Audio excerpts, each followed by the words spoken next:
In recent years, the United States has faced a skilled labor shortage in a variety of industries. Despite the high demand for trade jobs, many Americans are turning down these opportunities. This article will investigate the reasons for this trend as well as its potential consequences. Trade job perception. Many people believe that trade jobs are low-paying, dirty, and dangerous. This perception may lead them to pursue other, more prestigious or secure career paths. This stereotype, however, is far from accurate. Indeed, many trade jobs provide competitive pay, benefits, and advancement opportunities. A skilled plumber or electrician, for example, can earn a six-figure salary with benefits and job security. Specialized knowledge and training are required for these jobs, which can be obtained through vocational schools or apprenticeships. Furthermore, once someone is certified in their trade, they can start their own business or work for larger corporations, increasing their earning potential even further. Lack of skilled training. A lack of training opportunities is another reason for the shortage of trade workers. Many schools have cut vocational education programs as the economy has shifted toward a service-based economy. As a result, a generation of young people lacks the skills required to pursue careers in the trades.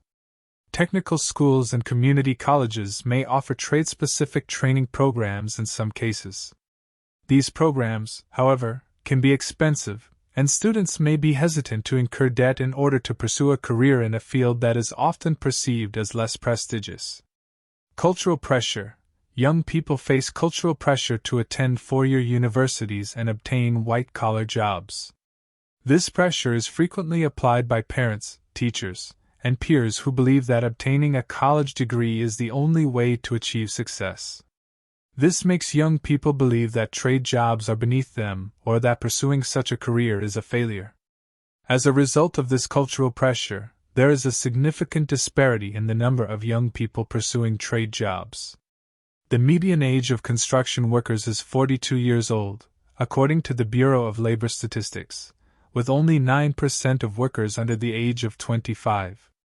This pressure, however, can have disastrous consequences for those who incur significant student loan debt to attend college, but then struggle to find work in their field after graduation. Trade jobs, on the other hand, can provide a stable and lucrative career path without the burden of student loans. Finally, economic factors play an important role in the shortage of trade workers. Many construction projects were halted during the 2008 financial crisis, resulting in job losses in the industry. Due to the volatile job market, many workers were forced to leave the trade, and younger generations were discouraged from entering it. Furthermore, the COVID-19 pandemic has highlighted the vulnerability of certain industries, particularly those that rely on skilled workers.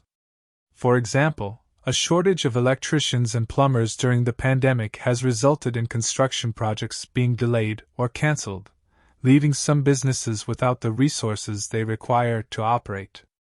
Conclusion: despite the numerous advantages of trade jobs, there is a labor shortage in the industry. We can encourage more people to consider trade careers by addressing factors such as perception, training opportunities, cultural pressure, and economic insecurity. This will help to meet the rising demand for skilled labor while also opening up new opportunities for the next generation of workers. Finally, the decision to pursue a career in the trades should be based on personal interests, skills, and financial objectives. While some professions require a college degree, trade jobs provide a viable career path for many Americans who want to earn a good living while working with their hands. It's time to change the way people think about trade jobs and recognize them as valuable and rewarding careers.